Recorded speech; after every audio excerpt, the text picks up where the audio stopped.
Come on in to Sports Live in the 215. Today we will review the um, Eagles offseason heading in to the 2025 NFL season.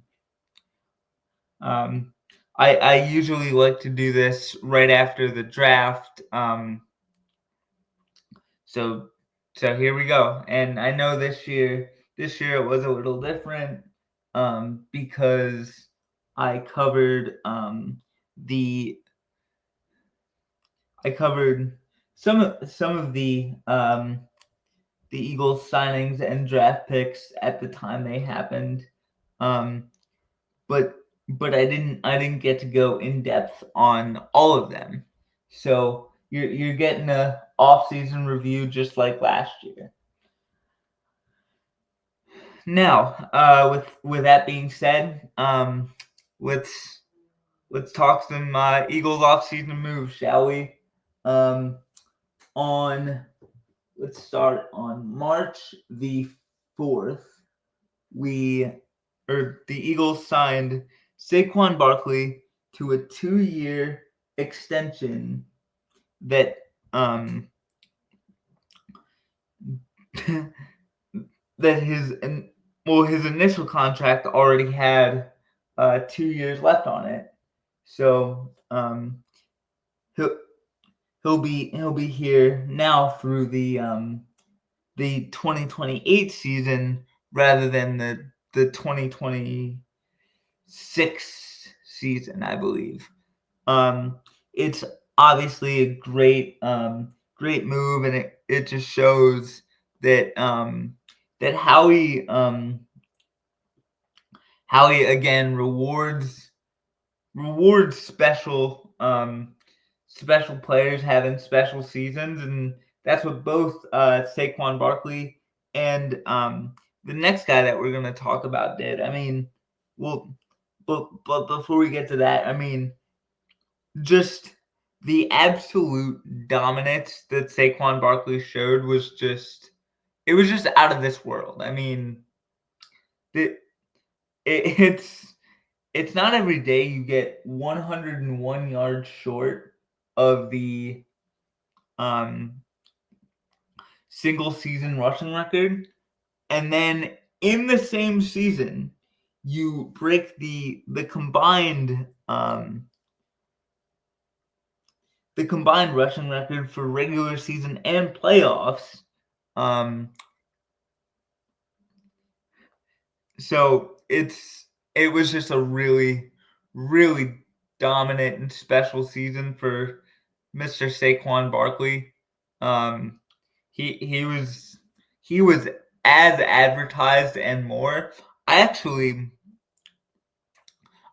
remember putting a poll out on Twitter that has aged about as poorly as me saying Bryce Huff would be the biggest signing of the 2020 of the offseason heading into 2024. And what that poll asked was do you think because of his injury history that signing Saquon Barkley to a 3-year, I believe it was $37 million contract was essentially too risky? And I believe 60 or 70% of that poll said no. So I'm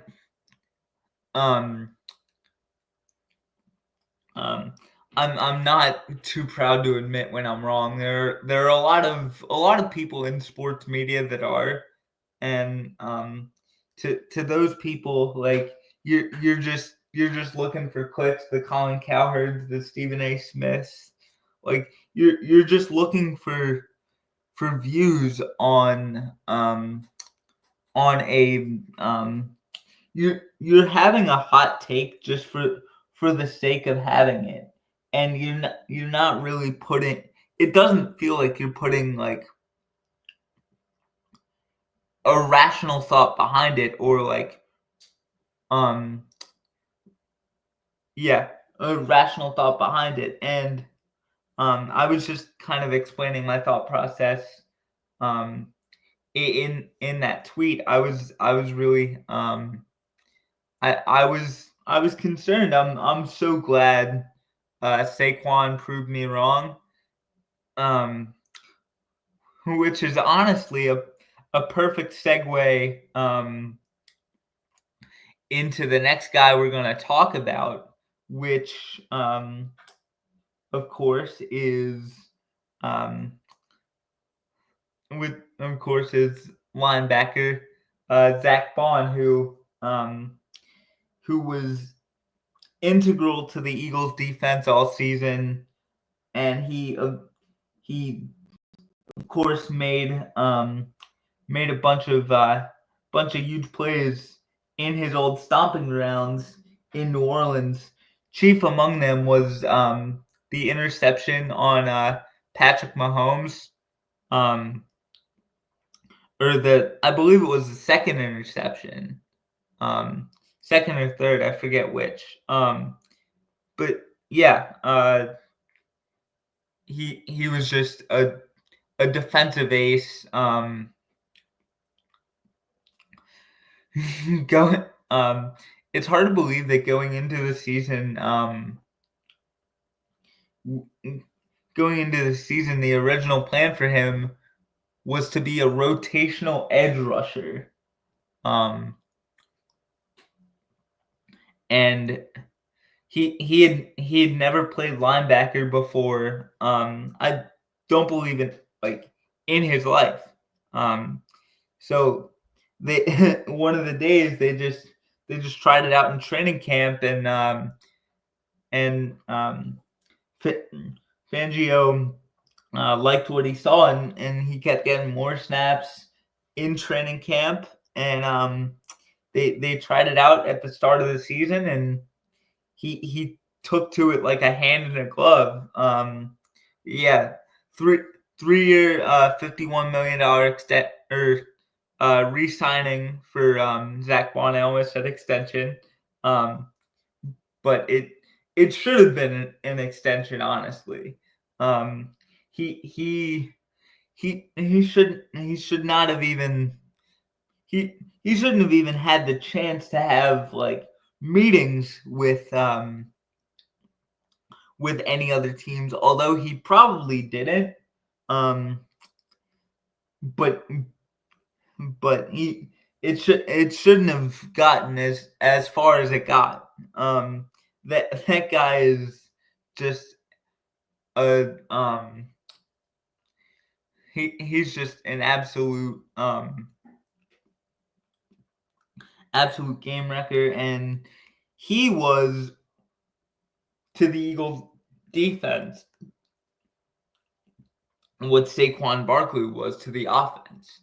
Just just that that player who didn't say a whole lot, but his play spoke volumes. And yeah, it was such a treat to to to see him kind of do his thing this year. And we get to see it for 3 more years. Imagine Zach Bond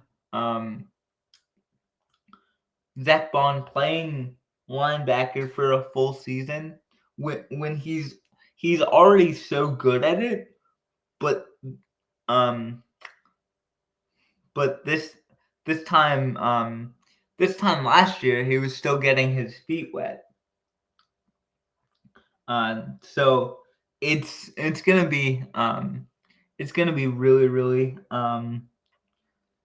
really really good to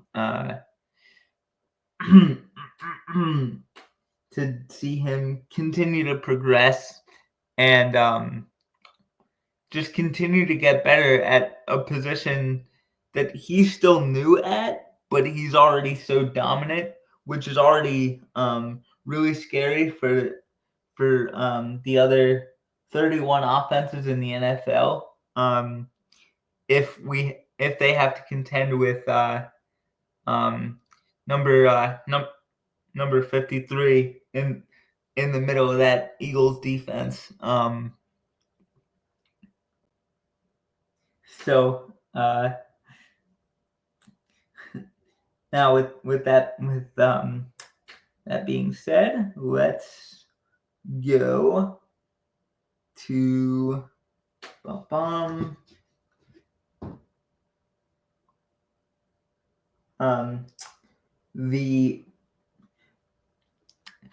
let's go to exactly a week later when the Eagles released both Darius Slay and James Bradbury, who were both who will feel the effects of what those guys have done for the next decade, maybe even decade and a half, because both of them were instrumental in the development of both Cooper DeJean and Quinyon Mitchell. And since James Bradbury took on the coach, the kind of de facto defensive back coach role, or essentially the assistant defensive back coach next to Christian Parker. I wouldn't be surprised if that's what James Bradbury wants to do. If he wants to be if he wants to be a secondary coach in the NFL, I think teams should look at what James Bradbury did for Quinyon and Cooper, and obviously Darius Slay played a role in that as well. But obviously Darius Slay was able to be on the field with Cooper and Quinyon. So there's a lot, but with Bradbury, it felt more like Christian Parker had an assistant defensive backs coach. But with Slay, it was he was more the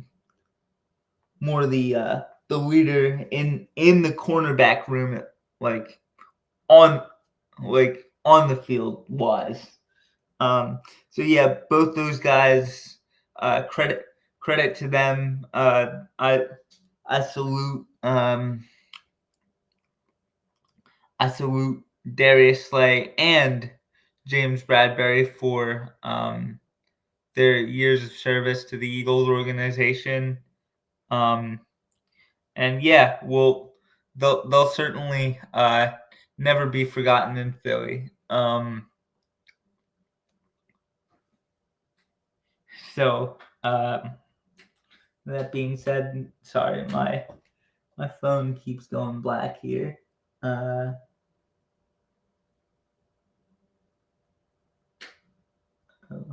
7, 3.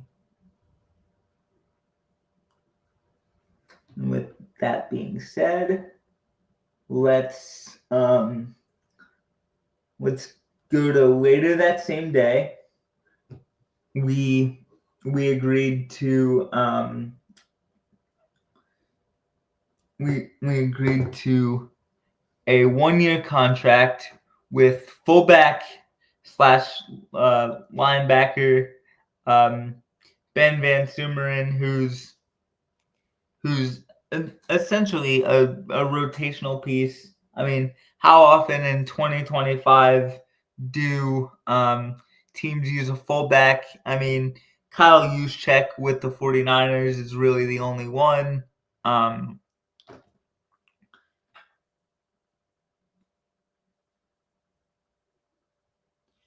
but the times we did need to use a fullback, Ben Van Sumeren, he filled in so admirably.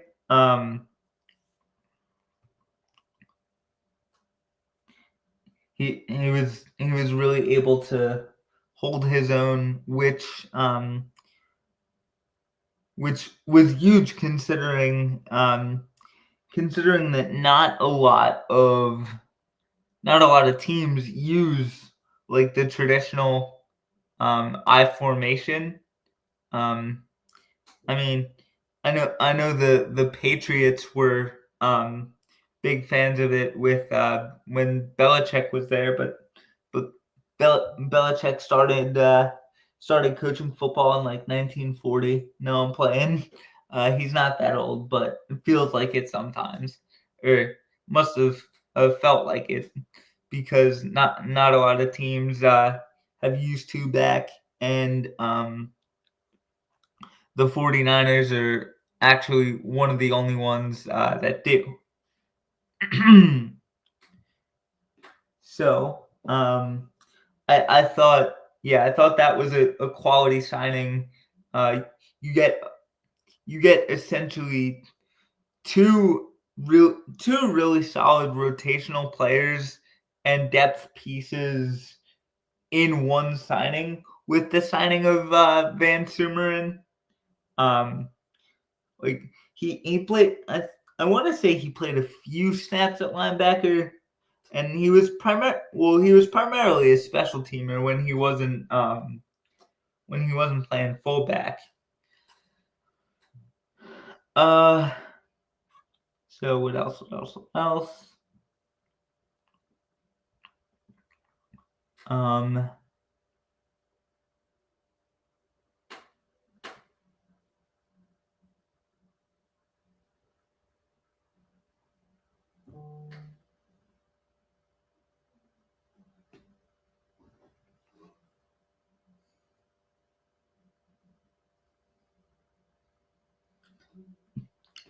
Oh, and then later in that same day, we agreed to trade.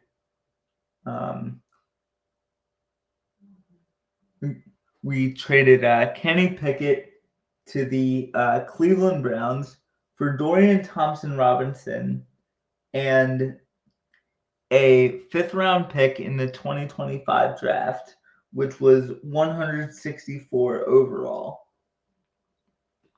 I thought I thought it was an all right trade. I mean, Kenny Pickett, he got limited action this year. He played well in the Cowboys game. He did not play well in the Commanders game. Or he actually threw a touchdown in the Commanders game that he got significant action in. But other than that, it was pretty rough.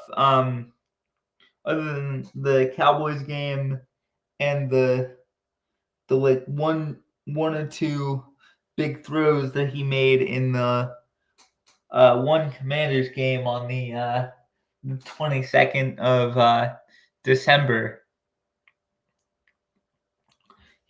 He didn't really get a whole lot of action, but he did take the final knee in the Super Bowl, so he'll always have something to tell the grandkids.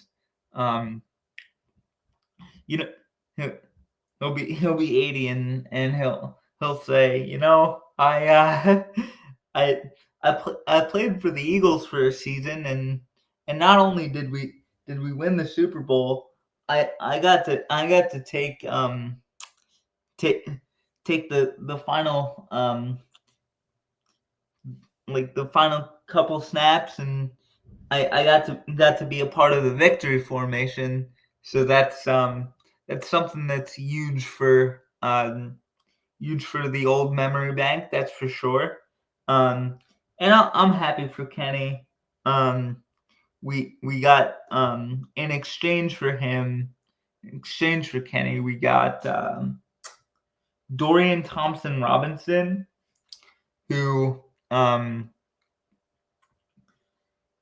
I want to say he struggled in his limited action with the Browns, but hopefully whoever whoever Patullo and Sirianni hire as quarterback coach, they can kind of help DTR become like a serviceable backup, and then once like in a few years you're probably gonna trade him so he can maybe start somewhere. Maybe that's what they're trying to do with Dorian Thompson Robinson. I really don't know, but one thing's for certain: this is Jalen Hurts' football team, and I don't see that changing anytime soon.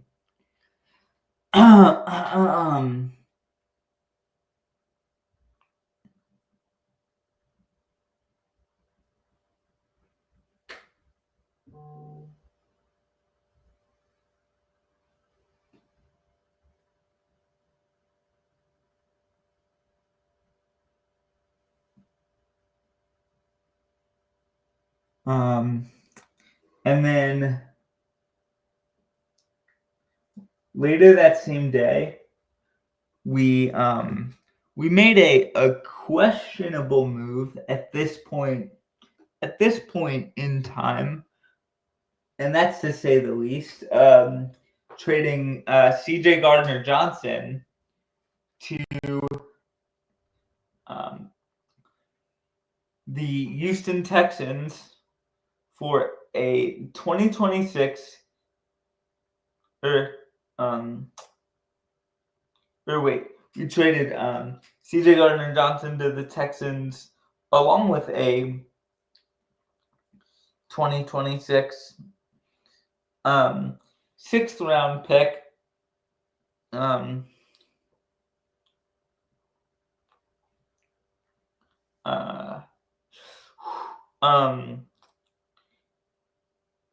In to the Texans in exchange for offensive lineman Kenyon Green and a 2026 fifth rounder. Now, I heard from watching C4's video reacting to the C.J. Gardner-Johnson trade that Kenyon Green is actually the worst graded offensive lineman in terms of like Pro Football Focus. So that as of right now, that doesn't give me a whole lot of optimism, but I will say if there's anybody I trust to develop offensive linemen, it's Jeff Stoutland, and I can see Kenyon Green being a serviceable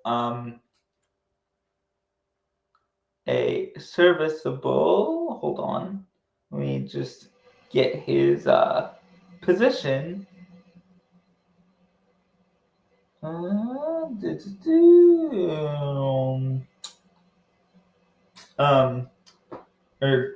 I believe he's a guard. Or I can see him being a serviceable serviceable offensive lineman that can maybe play multiple positions. So if Kenyon Green becomes that, it's not necessarily a bad trade from the Eagles' perspective, but as of right now, it doesn't look that great. What else? Oh, we agreed to drop my phone. We agreed to terms on a 1 year deal with AJ Dillon. I think that move should really help Saquon Barkley. It it should lessen his workload, which is huge. Um, I thought last year they did a good job sprinkling in Kenny Gainwell, Will Shipley, and the other backs. But Saquon Barkley is just a machine. But you never know when machines are going to break down. So I think having that short yardage kind of bowling ball type of back that AJ Dillon is huge for this offense. And yeah, I'm really excited to see how that signing works out. I think it's going to work out great. And then earlier that same day, I believe the Dillon signing was in the afternoon, and then the Eagles signed outside linebacker Joshua Uche from the Patriots, who was really productive in New England. I want to say he had 8.5 sacks this past year in New England in 2024. So obviously the Eagles got a player coming off a big year. So it could turn out to be a another like low risk, high reward move similar to AJ Dillon before him. And then and then a few, I want to say like 40 minutes to an hour after the Uche signing, it was announced that they'd agreed to a 1 year deal with tight end with Harrison Bryant. I believe he was a tight end with the Colts. Another another kind of low risk, high reward move.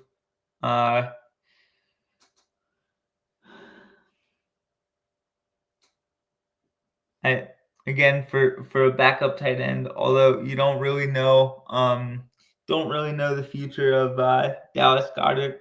So having another good good pass catching tight end is huge for this offense. Obviously, you already have Grant Calcaterra, who's a really good receiving tight end, but he struggled in the blocking department.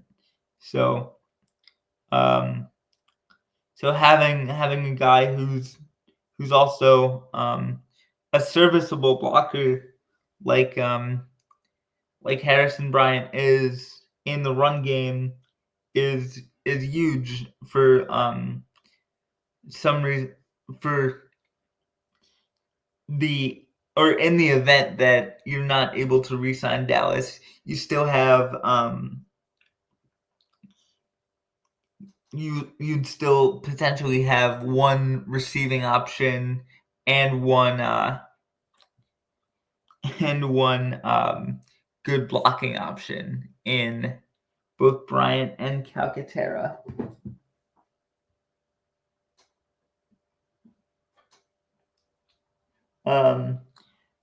And then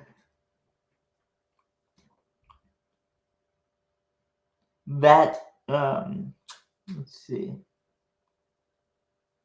And then that for a day after we signed both Uche and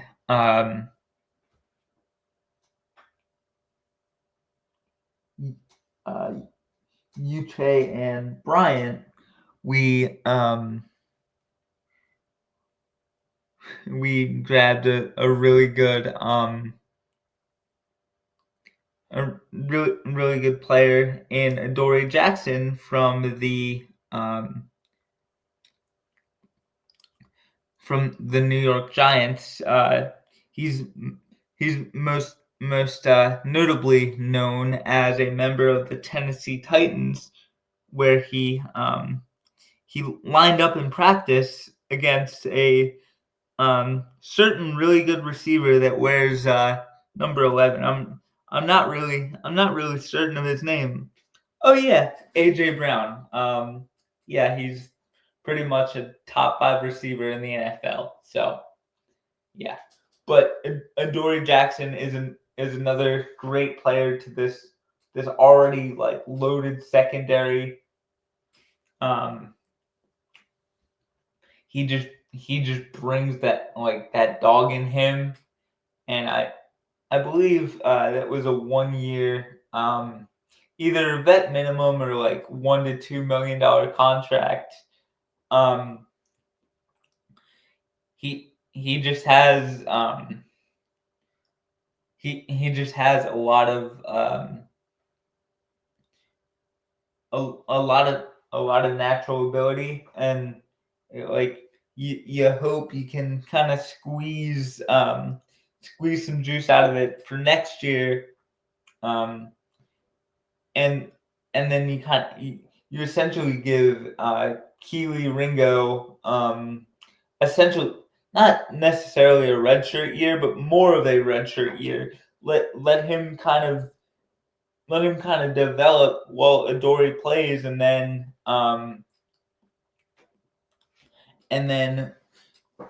if you feel Keely is ready to go,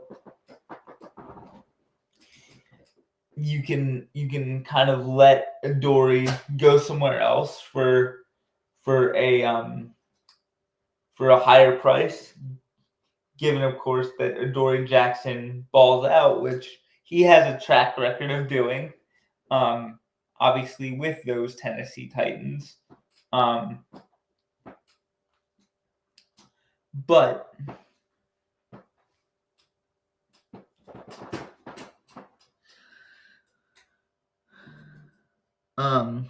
yeah, I overall I like the signing. Another low risk, high reward move. It leans more toward maybe like high reward than low risk. Like the Josh Uche pick maybe there's some risk there because we saw with Bryce Huff the sack number could be deceiving. It could be due to his limited number of snaps, so he's like a lot fresher on the downs that he does play. But we'll we'll see what happens with that.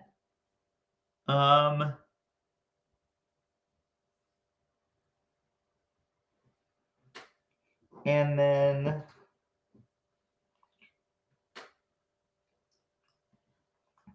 later that day, they signed long snapper Charlie Hewlett,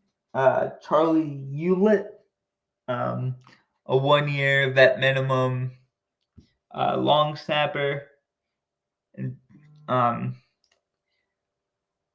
I guess it's a good signing. You only really want to hear from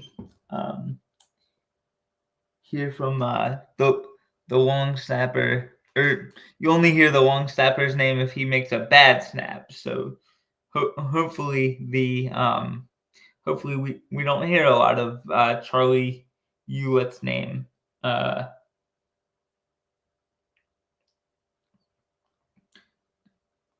And to cap off their activity on the 14th of March, we signed we re-signed Patrick Johnson on a one-year deal. I think that's a good signing. He's a good depth at outside linebacker.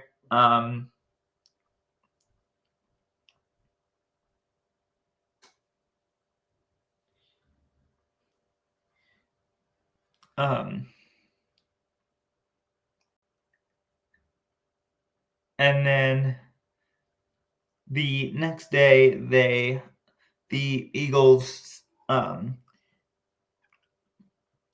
signed kick returner / punt returner Avery Williams to a one-year deal. He's probably going to be one of those guys on the roster bubble come preseason. And then this is the tight end we signed from Indianapolis. Kylan Granson on a one-year deal. He's a really good, really serviceable tight end. He's played really well in his time in Indianapolis, so hopefully we can hopefully this signing will bear some fruit. And then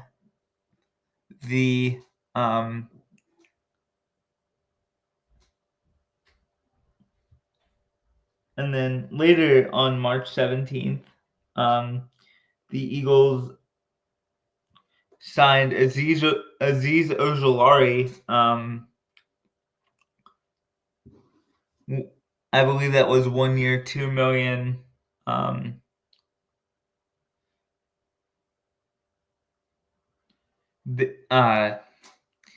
He's been really productive in his time in New York.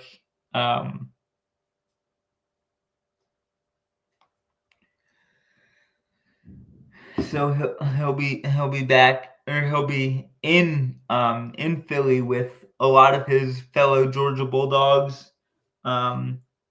Jalen Carter, Jordan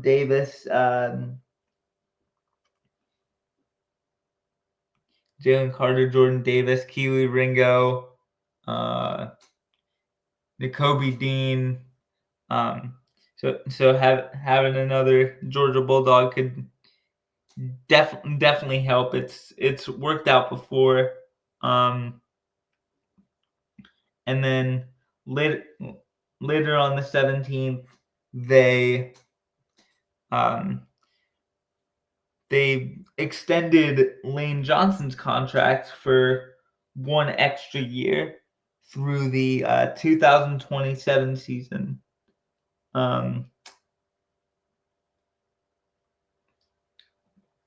Which, again, why would you not want to sign one of your best offensive linemen ever for an extra year? So that's another great move. And then to cap off the month of March, they signed offensive tackle Kendall Lamb to a one-year deal. He's been a good swing He's been a good swing tackle to kind of start his career. And if you don't know the term swing tackle, that basically means he can play either left or right tackle. So the Eagles love their positional versatility, especially at the offensive line spot. Okay, so and then starting the month of April, they signed Matt Pryor to a one-year deal. He was with the Eagles, I believe, in 2016, 17, around there. Good offensive line depth. There's not really a whole lot to say. You can never have too many serviceable offensive linemen. Can never have too many graduates of Stoutland University. That's for sure. And he signed Terrence Marshall, wide receiver, to a 1-year deal. Again, good roster depth. Not really a whole lot to say. Cam Jurgens, 4-year extension that won't kick in until the start of next year. Again, locking up your franchise center and the successor to Jason Kelce, who everybody knows the story. Jason Kelce handpicked him and said, "This is who I want my successor to be." And it looks to be working out. 1 year as the starting center, and obviously 2023 he was the right guard next to Jason Kelce. Hold on. And with that being said, those were your free agent signings for the Philadelphia Eagles. And with that being said, let's go to the draft, shall we? So on the day of the first round of the NFL draft, they acquired number 31 overall from Kansas City in exchange for number 32 overall and number 164 overall, which was, I believe, from the Kenny Pickett trade. And with the 31st pick, they selected Jahad Campbell.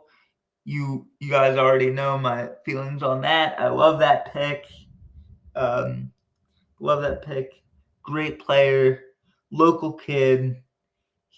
He's gonna play his heart out for the fans in Philly. That's for sure. And in the second round, with the 64th overall pick, we selected safety Andrew Makuba.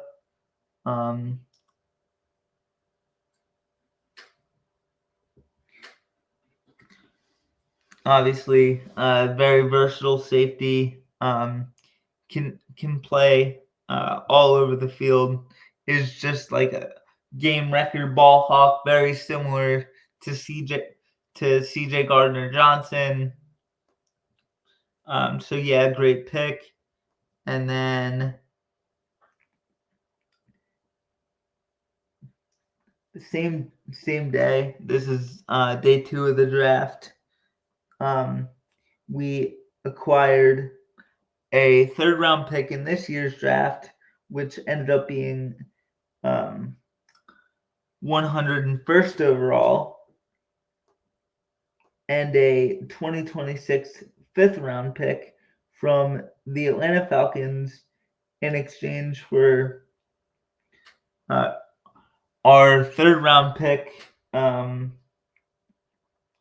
which was number 96 overall. And then we acquired the 111th overall pick in the 4th round for the number 130 overall pick, and the number 191st overall pick in exchange for 101 and 134. And with that 111th pick, we selected defensive tackle Ty Robinson, which looks to be the Milton Williams replacement, which is absolutely absolutely huge. We needed a replacement for Milton, and Ty Robinson looks to be that guy. And then the final day of the draft, or actually Ty Robinson was selected in the 4th round. So he was selected on the final day of the draft. And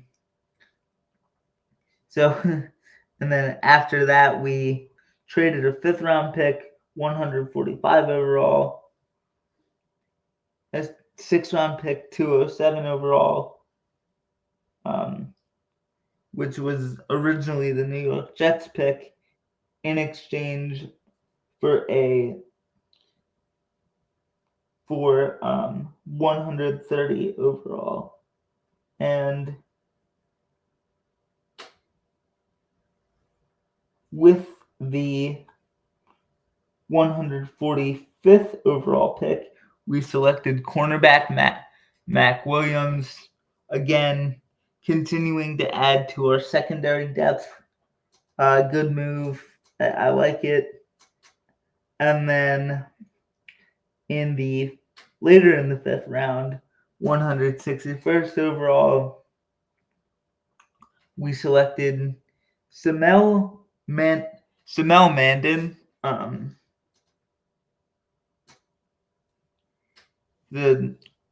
a solid linebacker in college, but looks like he's gonna play pretty much exclusively special teams. Same for Mac Williams and same for Mac Williams. And then we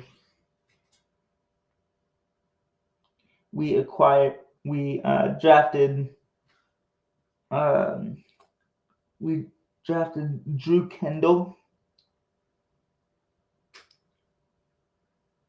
with the 168th overall pick. Again, in the 5th round, we made like 3 or 4 5th round picks. We were very active in the 5th round, and then we actually selected another Jersey product in Syracuse quarterback Kyle McCord, 181st overall. The Eagles organization has a track record of selecting quarterbacks from Syracuse. Obviously, Kyle McCord, I don't think will have the career in Philly that Donovan McNabb had, but you never know. But it's probably not going to happen. He's just a good backup option, good developmental quarterback. And then later in the 6th round, 10 picks later, in fact, we selected tackle Miles Hinton with the 191st overall pick, and then we selected Cameron Williams with the 207th overall pick, and then 2 picks later to round out our draft picks, we selected Antoine Powell-Ryland. Again, Miles Hinton and Cameron Williams look to be really good developmental offensive linemen. And then Antoine Powell-Ryland, I think he's really going to be a fantastic just a fantastic backup option, potential special teams ace. We'll see what happens. So, with that being said, that is your 2025 Eagles offseason. Thank you guys for listening to this, and as always, go Birds.